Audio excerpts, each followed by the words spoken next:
I'm the real daughter. The day I was brought back to the wealthy family, the fake daughter was snuggling in my mother's arms, sobbing pitifully. TSK, TSK. Just look at that tear-streaked beauty, my heart aches for her. No wonder even my block of wood brother couldn't resist. The brother leading the way slipped. Father against son. Brothers at odds. Pity they're in the wrong drama genre. The fake daughter stopped crying, and my mom's hand, mid-pat, froze in place. While I was still mentally drafting a million-word soap opera, I suddenly realized everyone was staring at me strangely. Chapter 1. I transmigrated into a novel, becoming the real daughter in a classic switched-at-birth story. Supposedly, I grew up in a rural village, dropped out of school early, and had no manners or education. Meanwhile, the fake daughter had lived a pampered life in a wealthy family and was beloved by everyone. But when I returned home, I wasn't greeted with sympathy. My biological parents and brother saw me as a threat to the fake daughter and resented me for wanting to take back what was mine. What's more, she didn't feel secure at all. She seduced my brother, flirted with my father, and even plotted my death with my childhood fiancé. I knew the plot, but instead of running, I decided to see what kind of family could raise someone with such twisted values. So, when I stepped into the mansion and saw the tearful girl curled up in my mother's arms, I couldn't help but mutter internally, TSK, TSK. So this is the female lead? Crying like a poor little flower. No wonder my wooden block of a brother couldn't resist. The brother walking ahead of me almost tripped. Chapter 2. I rolled my eyes. What are you doing? Trying to fake an injury? I didn't even touch you. I pushed past him and sat down right in front of the woman and the girl. Luna, the fake daughter, was still sniffling and sneaking glances at me. This is your sister Luna, the elegant lady said with a gentle but distant tone. She'll be living with us from now on. Oh, I know. I also know she's going to sleep with your husband, torment your son, and slap your daughter. The woman froze. Luna also stopped crying. Strange, their expressions looked really complicated.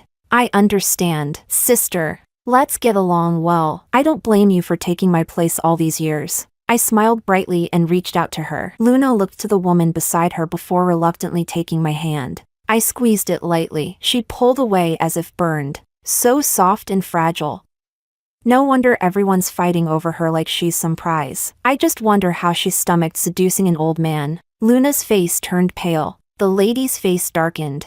I had no intention of ruining the mood, so I clapped my hands, stood up, and went to check out my room. Chapter 3. That night, my so-called father came home. Luna, as usual, was busy playing the good daughter, serving him food and flashing her best smile. The atmosphere was harmonious and cozy on the surface. So this is what a wolf in sheep's clothing looks like. A little old.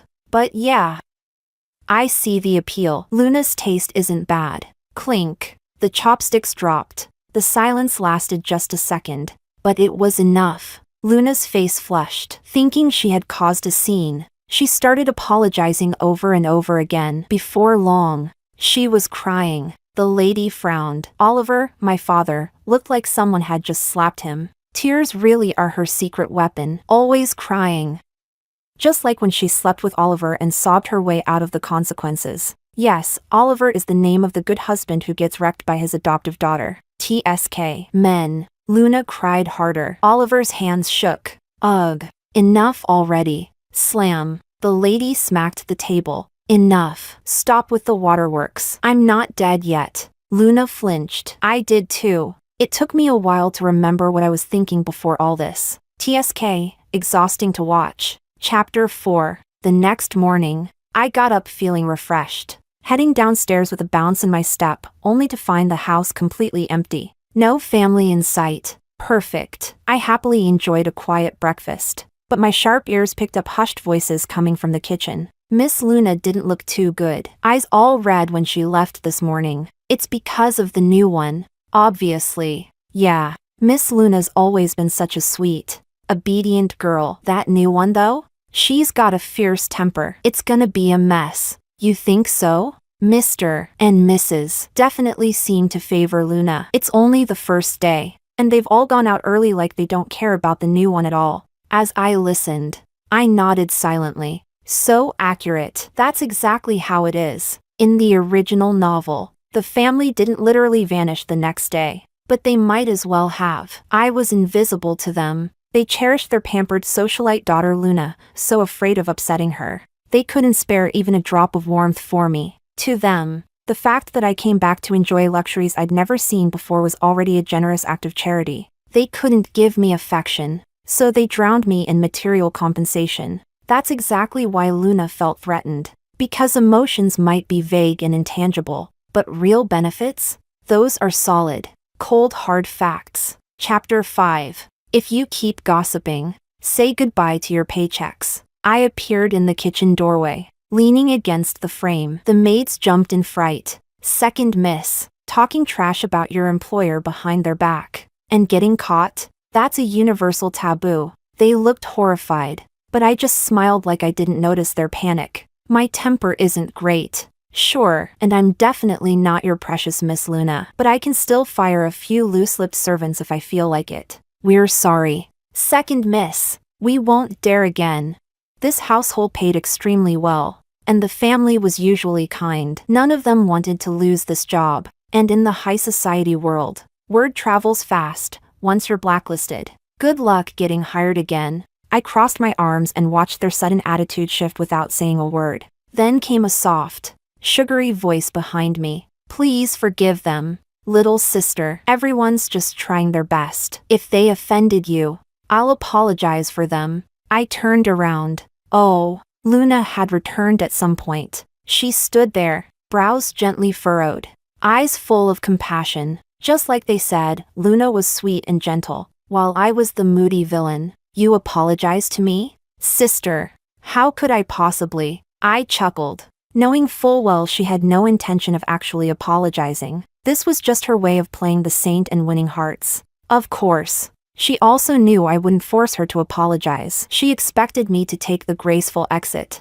She was just about to deliver a tear-filled speech on sisterly love when I slowly finished my sentence. How could I possibly refuse your apology? Come on, let's go somewhere private. I want to hear it one-on-one. Luna's face froze. I grabbed her hand to pull her away, and found it icy cold. The staff were thrilled to see us leave, less trouble for them. Luna tried to yank her hand away, but I held on tight. Sis, your hand's freezing. Let me warm it up for you. Dragging her along, I bumped into Kevin, who had just come back. He saw us and stopped dead, backing away like a guilty dog. Chapter 6. Brother. The moment Luna saw him, she looked like she'd spotted her savior, speaking in her soft, delicate voice. Clearly, she didn't want to apologize. Oh, savior's here, but what good is he? If he can survive one punch from me, I'll eat my words. I watched as Kevin instinctively took 2 steps back. I raised my eyebrows slightly. Ahem. What's going on here? Kevin breathed a barely noticeable sigh of relief and then cleared his throat awkwardly. Luna stayed silent, trembling, her big dewy eyes locked on Kevin, tears already falling before she could even speak. Big sis said the maids offended me and she felt terribly guilty, so she insisted on apologizing to me in person. I'm just being generous and letting her, I said, as innocently as a little lamb. Kevin turned to look at Luna. She bit her lip in silence, eyes brimming with grievance. Luna, I know you're kind, but rules are rules. You don't have to take the blame for others. I'll handle it, Kevin said gently, his heart clearly softening at the sight of her. But Luna suddenly burst into tears. Brother, I'm sorry. I just wanted everyone to get along. It's all my fault. I'm so sorry. Her whole body was shaking, and Kevin's gaze softened with heartache. How could such a beautiful and kind girl like Luna ever be at fault? Her only crime is that we didn't protect her enough. Watching Luna cry made Kevin's heart shatter. He didn't realize their 10-year sibling bond had already rotted into something else. Ugh, damn. This thing had such a short shelf life. At this rate, give it 2 more years and his eyes will be on. Daddy dearest? He. Chapter 7. I was watching the show, thoroughly entertained, until I noticed Kevin's pupils dilate like he was having an existential crisis. Luna, meanwhile, looked like she'd grown spikes, tense and awkward all over. Just when I was wondering if their forbidden sibling storyline was about to speedrun into early activation, Kevin suddenly bolted upstairs like he was fleeing a crime scene. Didn't even leave a comforting word behind. Luna stood frozen, baffled. Wait, was my crying posture wrong today? She seemed to wonder. I was shocked too, watching Kevin miss the same step on the stairs for the third time. I shook my head. Is his cerebellum underdeveloped or something? Poor guy. He's gonna end up disfigured, limping, and at war with his own dad, all for a girl. After the third stair slip, I lost interest. Didn't bother with Luna, who was still stuck in her dramatic headspace. I turned and left with flair. Chapter 8. Witchcraft. Really? As a night owl, what do you do when you hear strange noises outside your door at midnight? Open the door. Of course. Gotta see which idiot has a death wish. Hair a mess. White nightgown on, I opened the door and nearly scared Kevin to death. He yelped and quickly covered his mouth, terrified someone else might hear. Alice. He tried hard to maintain the dignity of an older brother. Too bad his trembling legs totally ruined the act. I eyed him up and down, frowning at his twitchy hands behind his back until he accidentally flung a talisman forward. Oh ho, he really was doing a ritual? I bared my teeth in a creepy grin. Oh no. You found out my secret. So, how do you want to die? I reached out toward him. Kevin actually calmed down a little. I was just passing by. With a talisman? What? Is that the new I'm just window shopping excuse?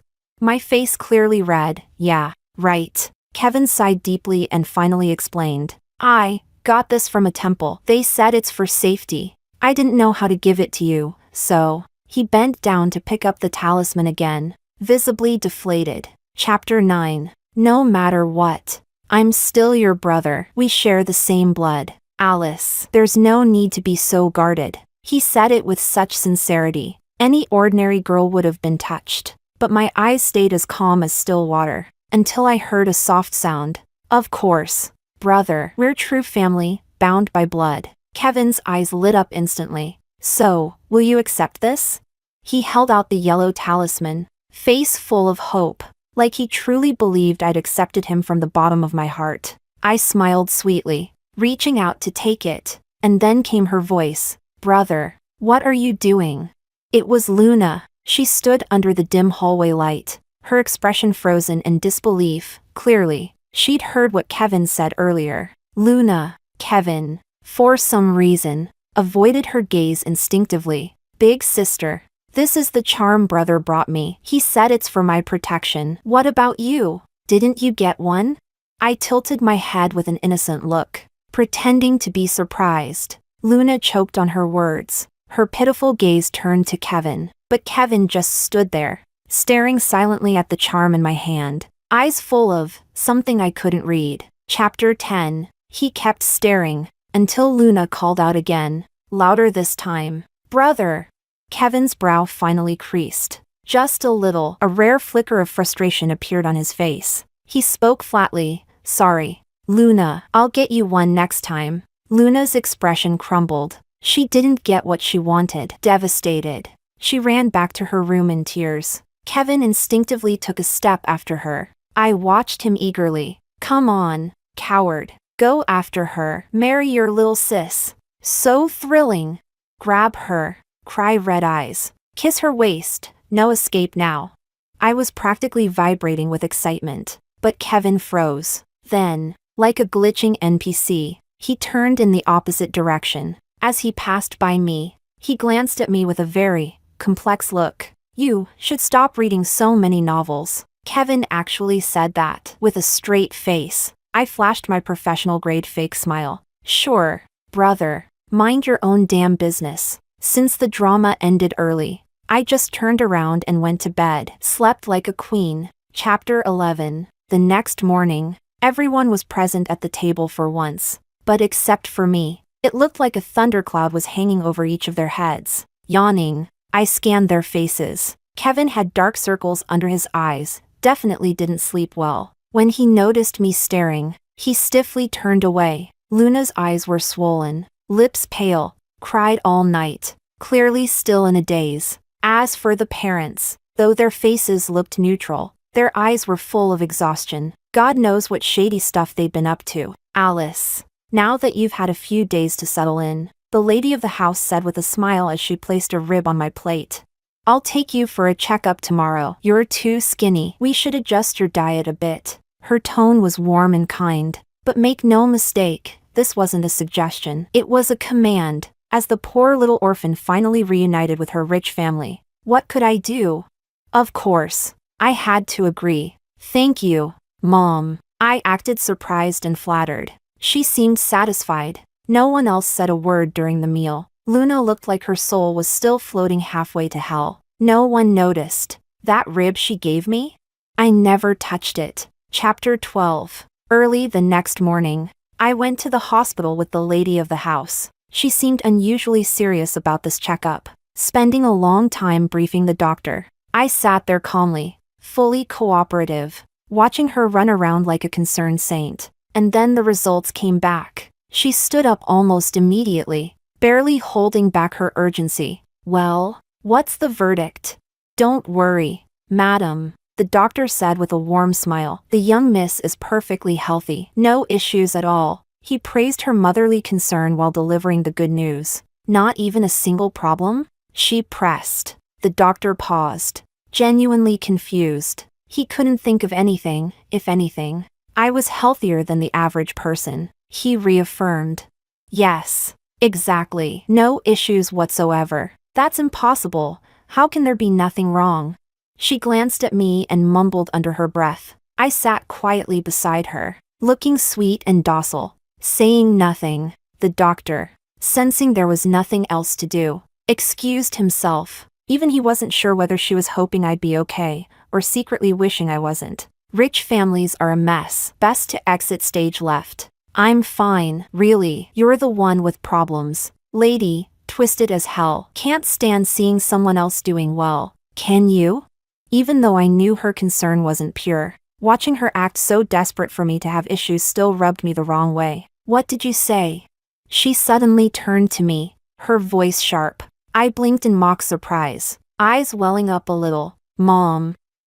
I didn't say anything. Maybe you didn't sleep well and heard wrong? Keep up. She didn't know how to scold me when I looked so startled. With a clearly annoyed face, she turned and walked off. I followed her obediently, taking small careful steps behind her. Chapter 13. Madam, your daughter is psychologically healthy. Same conclusion, this time from the psychologist. So whether it's my body or my mind, I was 100% fine. The lady didn't seem as eager this time. She slowly said, Doctor. Alice grew up in the countryside. She suffered quite a bit. I just worry. Please rest assured. Madam, the doctor smiled. She's incredibly positive and emotionally stable. A very cheerful child. No problems whatsoever. No matter how many times they examined me, the result never changed. Totally fine. Alice, wait outside. I have a few more things to discuss with the doctor, she said, waving me off with a polite excuse. I rolled my eyes in secret, but nodded sweetly and obeyed like the good little daughter. Truthfully, I didn't care what she and the doctor were whispering about. All the tests were done. I was in perfect shape. She had no excuse to send me away under the guise of treatment. I waited outside for nearly half an hour. Finally, she came out, face darker than ever, holding a paper in her hand. We'll see you again for a follow-up next week, the doctor said politely, nodding. I nearly laughed out loud. So the one who really needs help is her. Huh? Her face darkened even more. She walked off practically fuming. Chapter 14. Unfortunately, just as we were leaving the hospital, we bumped into Luna. She looked dazed and almost ran into the lady of the house. Luna? What are you doing at the hospital? If this were before, she would have rushed over with concern, hugged her, and asked if she was feeling unwell. But now, her own head was pounding, and instead of diagnosing anything wrong with me, the checkup had only revealed her own issues. Mom, what are you doing here? Luna sounded nervous. I, on the other hand, was highly entertained. Judging from the direction she came from, psychologist? Makes sense. Her mental health can't be that great anyway. Big ones got problems. Little ones got problems. What a mess. And we're supposed to be sisters in the future? Gonna end up yanking each other's hair out. For sure. Luna and the lady exchanged a quick glance, both calculating. I brought Alice for a checkup. Didn't I tell you yesterday? The lady spoke first, aggressively setting the tone. Right now, she was suspicious of everyone. I was here with a friend, Luna lied with practiced ease. Oh, where's your friend then? Want me to help you look for them, sis? I asked brightly, looking ever so helpful. The lady's eyelid twitched hard. Alice is tired today. We'll head back first. Don't stay out too late. Luna. She grabbed my arm and dragged me away without another word. I followed obediently, like a good daughter. I even gave Luna a sweet apologetic smile. After all, a good girl never embarrasses her mother in public. Chapter 15. After we came back from the hospital, the lady suddenly got very busy. If she wasn't at a rich lady afternoon tea, she was in therapy. And just like Kevin, she started believing in crystals, incense, and divine karma. But here's the twist. She never brought Luna anymore. And of course, she wouldn't take me either. In fact, she started avoiding me. Luna noticed this change instantly. She panicked a little. So one night, she knocked on the door of Father's study. Before I came along, Luna went in and out of that room freely. She even had father-daughter time scheduled in daily. Like a royal ritual, she'd bring him fruit and milk while he worked, dutiful, considerate, the perfect daughter. But ever since I showed up, she hadn't set foot in there. So when I saw her standing at that door again, I narrowed my eyes. The show was about to start. Come in. Father's voice rang out. Luna exhaled in relief. She put on her usual sweet smile, the obedient, angelic daughter. Daddy, I brought you some fruit. She pushed open the door and stepped in. The lady of the house was no longer reliable. If she didn't hold on to father, her share of the family fortune? Gone with the wind. Chapter 16. It's you, Luna. Father's expression softened. He was rarely home, always coming and going in a hurry. He had no clue what kind of mess had developed in this house. So of course, seeing his precious little girl put him in a good mood. Daddy, don't overwork yourself, okay? I worry about you, she said sweetly, snuggling up to him as if nothing had changed. But she seemed to forget. She and Oliver aren't blood-related anymore. They're two unrelated adults now. You need boundaries. Back then, inappropriate closeness could be brushed off with father-daughter affection. Now, that excuse doesn't work. What are you doing? Suddenly, the lady of the house stormed in and yanked Luna's hand away harshly. Luna flinched, startled. Even father froze. But then he quickly recovered, frowning. What are you doing? You scared Luna. He stood up, giving the lady a reproachful glance, then gently patted Luna's back. Don't be afraid. Luna, your mom didn't mean it. Oliver, get your hands off her. Do you two have no sense of boundaries? She pushed Luna aside and smacked Oliver's hand away. What are you talking about? Boundaries? Luna's my daughter. You're going too far. Oliver snapped, cutting her off. You two aren't even related by blood. Even real fathers and daughters need to keep their distance. What about you two? The lady was shaking with rage. Luna just stood there crying, red-eyed and trembling. Chapter 17. The shouting had drawn Kevin over. I followed behind, pretending to arrive just now. Mom, what's going on?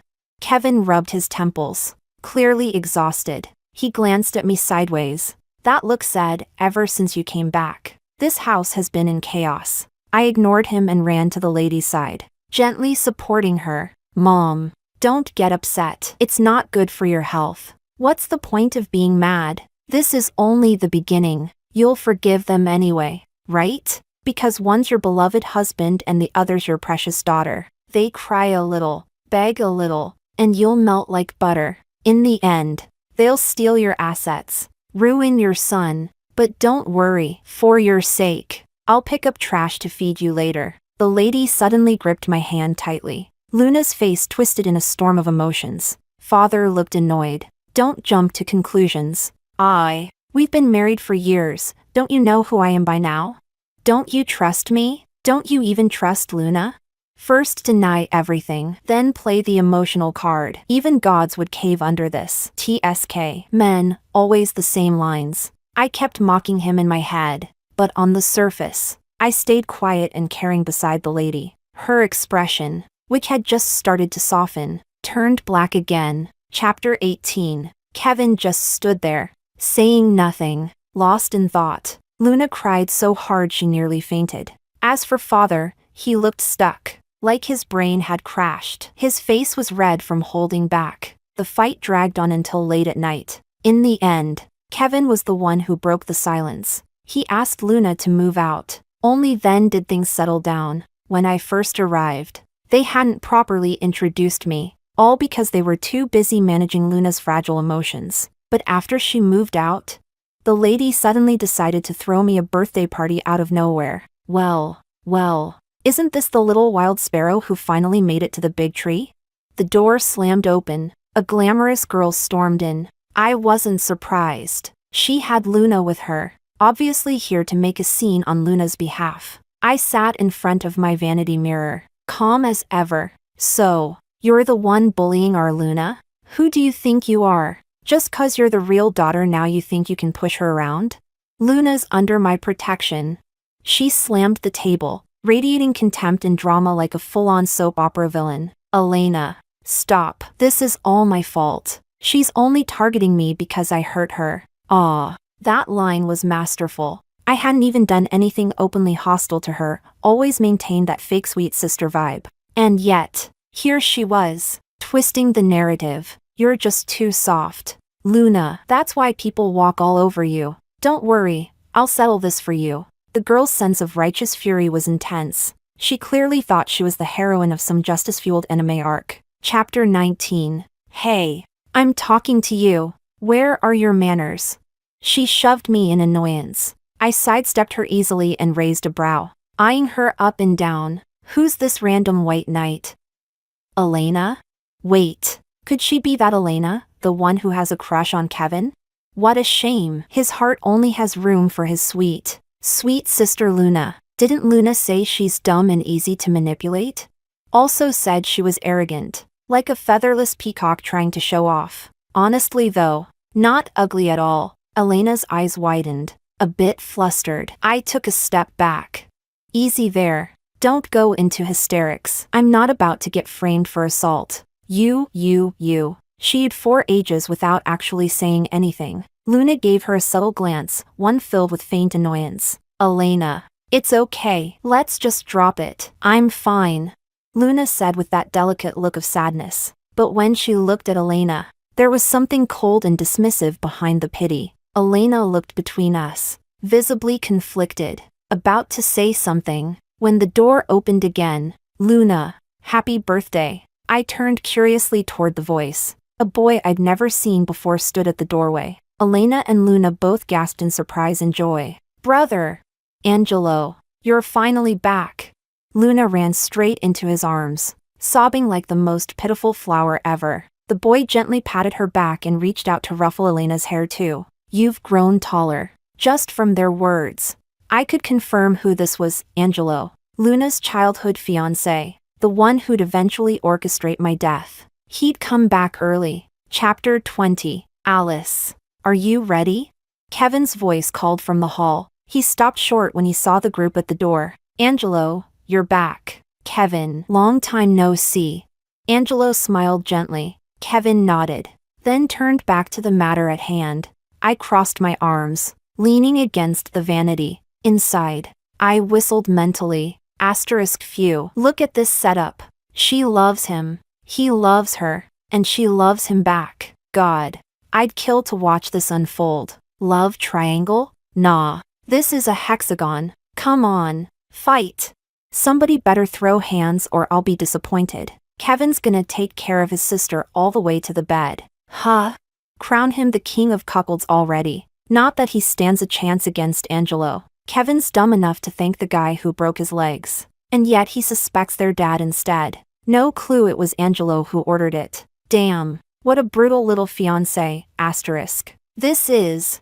Angelo finally turned to me, curiosity in his eyes after soothing Luna. This is Alice, my sister, Kevin answered, stepping next to me. This is Angelo, Luna's fiancé. He kept it short and tight. Oh, so this is Miss Alice. Kevin, you're mistaken though. My engagement is with this family's daughter, not necessarily with Luna. Angelo smiled. Luna and Elena both stared at him in disbelief, but he didn't explain. He just turned to me, clearly intrigued. Nice to meet you, miss. I'm Angelo. I've heard a lot about you. Meeting you in person, you're definitely not what I expected. He extended his hand. I smiled sweetly and placed mine in his. Likewise. Now this one's going to be the hardest of them all. Chapter 21. Dad and Mom don't want me anymore.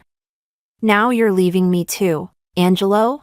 I just stepped out for some air, didn't expect to stumble into Luna's dramatic confrontation with Angelo. After tonight's banquet, everyone would finally know the truth. I'm the real heiress, lost and found. She's the fake, who stole what wasn't hers for years. Before, the rumors existed but were never confirmed. Now, a grand birthday banquet from the family made their stance loud and clear. How could I leave you, Luna? You're overthinking again. Angelo wiped away her tears gently, still smiling faintly. But, what you said earlier. Luna bit her lip, clearly hesitating. That's just the truth. Luna, the engagement is between families.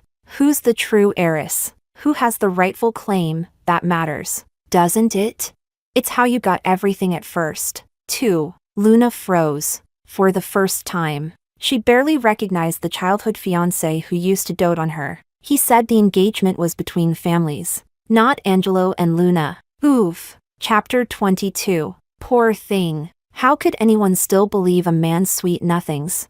You're valuable? He'll worship you. You're not. He'll kick you aside without blinking. Trusting Angelo? Better off trusting a stray dog. Luna must have sensed something. She turned around. Angelo followed her gaze and met mine. Alice. Sorry to interrupt. Sister, I'll just leave you two alone. I smiled sweetly and made a smooth escape before either of them could respond. Down the hallway. I slowed down. I'd walked far enough from them, but before I could exhale, a hand yanked my wrist tightly. Miss Alice, you seem to have quite the opinion about me. It was Angelo. This psycho had followed me. Me? New. What a sense of humor you have. I peeled his fingers off me and rubbed my wrist. Moron, you totally deserve your future cuckold crown. You're insulting me in your head. Angelo raised a brow. He knew. Just because you have no manners doesn't mean you can go around projecting your paranoia onto me. I said sweetly, while mentally cursing him out in ancient proverbs. Oh. Well, the more I get to know you, the more interesting you become. He stepped closer, his eyes glinting. Ever heard of telepathy, Miss Alice? This man, this cold-blooded, morally bankrupt fiancé, the only character in the novel who killed someone and got away with it. He didn't miss a thing. Telepathy? Please. More like a full-blown case of delusion. I snapped, cutting him with zero hesitation. Chapter 23. Luna was falling apart. She was sensitive and paranoid to begin with. And now? After the banquet, she lost her family, her fiancé. Now she thought everyone was mocking her. Elena, I can't go on. I don't want to live. She sobbed in Elena's arms, but Elena seemed distracted. Why don't you move somewhere else, Luna? She tried to comfort her, choosing her words carefully. But I don't want to leave. I can't leave Dad, or Mom, or Kevin, or Angelo, or you. I've lived here my whole life. Her tears weren't about sadness. They were a cry for help, a way to make someone stay. Then stay. I'll protect you. Alice won't dare touch you, Elena said, biting her lip. But Luna kept talking like she hadn't heard her. How could Kevin and Angelo treat me like this? They used to love me most. And Kevin. Luna, if you had to choose between Kevin and my brother, who would you pick? Elena's voice trembled. Luna paused, and then blushed. That's not fair. I love them both. What if Kevin loved you? He's not really your brother. You know, no blood relation. Elena barely got the words out. Luna didn't seem to notice the shift. No, he wouldn't. Just answer. If both of them loved you, who would you choose? Elena's hands clenched. She'd loved Kevin for years. What's wrong with you today, Elena? Luna frowned. She didn't like being interrogated. I've got plans. Walk around by yourself today. Elena snapped, turned around, and left. Chapter 24. I exchanged a knowing glance with the person not far away, then slowly curled my lips in a smile, pure mockery. Caught my sweet sister and her bestie fantasizing about me. Huh? Kevin, what now? This little incestuous drama finally ripe? I only see Luna as a sister. Later. Back at home, Kevin blocked my way and said that seriously. Really? Big brother? I blinked, wide-eyed in mock surprise. Who said otherwise? Kevin choked a little on his words, turned around, and left. I watched his retreating figure, eyes flickering. What I was thinking? Well, this time, only I knew. You're satisfied now, aren't you? Because of you, I've lost everything. Luna snapped. She couldn't go back home. Father ignored her after that scene with the lady of the house. Kevin and Angelo were both avoiding her. Even Elena, after their last fight, hadn't spoken to her since. What are you talking about, sis? I've said it from the start, I never blamed you for taking my identity. Now you're blaming me? I looked genuinely wronged. Stop pretending. You two-faced B*TCH. Luna was hysterical. Aw, using her favorite weapon on her. Disgusting, isn't it? I don't understand what you mean, but sure, blame me. You lived a life that was never meant for you. If you hate me for that, it's okay. If you want to go back to your place, I'll support you. My words tore off her fake mask with the same syrupy tone she used. Luna flushed red, pointed at me, but couldn't say a word. Chapter 25. The next time I saw her was at a party. There she was, Luna, in a server's uniform, walking through the banquet hall with humiliation written all over her face. I knew the plot was kicking in. She had begged the lady of the house. But ever since the study incident, there was a cold war between them. Especially since Luna just cried that day, never once explained herself. The lady just stood by as she fought with Oliver. For old time's sake, she still paid Luna's bills, but she'd never let her move back in. Not to mention, the family fortune? Luna had no part in it now. That scared Luna. She wanted power. She wanted to be a princess again, not some pitiful leftover living off handouts. So today, she snuck in here, and the moment I saw her lowering her head, holding a tray with 2 drinks, walking toward Kevin and Oliver, I knew she was about to make a move. I held back. Let's see who the lucky one is. Well, looks like Oliver took the bait. A warm breath whispered near my ear. Angelo had appeared behind me without a sound. He'd clearly recognized Luna, and figured out her plan, but he didn't try to stop her. Makes sense. In the original timeline, they did sleep together. Just, not with drugs. Not stopping her. Miss Alice? Or are you hoping to get yourself a new stepmom? Angelo raised an eyebrow, grinning like the devil. I opened my mouth and silently mouthed the words, "Mind your business." When the lady of the house barged in to catch them, Luna had just put Oliver on the bed. The door slammed open, and she slapped Luna hard. "You shameless wretch! He's your father." Such filth, such scandal, under her own roof, in the hands of the daughter she raised so carefully. Mom. Dad was drunk. I was just helping him to the bedroom. Luna sobbed, holding her cheek. Everyone murmured in sympathy. Poor girl, she was just being filial. The lady paused. She didn't want to make a scene. Asterisk, but they're not even blood related, right? And Oliver's expression looked weird too. Also, there are like 20 male staff here. Why send in the most delicate little girl? I don't get it. This is messy. Asterisk. Chapter 26. Enough. The moment those words were spoken, all attempts to calm things down stopped instantly. Madame nearly lost her composure. Her face was cold and stern as she ordered everyone unrelated to the family to leave. Only the family remained, plus Angelo. Luna, you have 2 options. Call the police, or leave forever. Madame took a deep breath, finally deciding to put an end to this. She could no longer allow Luna to hover under her roof. Mom, Luna looked at her in disbelief. Don't call me that. I only have 1 daughter. Luna, Make your choice. Madam turned her face away in disgust. She used to feel most sorry for Luna when she looked like this, but now, she just felt sick. Brother, help me. I didn't mean it, I really didn't. Enough. Luna, choose. Kevin's face was pale, cold sweat beading on his skin. His mind couldn't help but flash back to the day I first returned home. Angelo, Luna's voice trembled as she looked to Angelo for help. But Angelo's response was ruthless. Luna, what part of leave do you not understand? It was clear, he had no intention of helping her. Luna finally broke. In complete despair, she turned to me, pointing her finger like a final, desperate act. It's her. She bewitched me. I didn't mean to do any of this. It's all her fault. Even facing ruin, she still tried to drag someone down with her. Stop this nonsense. How could it even be possible? Oliver is my biological father. Madam frowned, her voice sharp and scolding. But Kevin, he looked up as if he had expected this. And then, at the exact same moment, Luna blurted it out. I can hear her thoughts. It was her. She put these ideas in my head. Mom, I was wrong. I won't do it again. Please don't kick me out.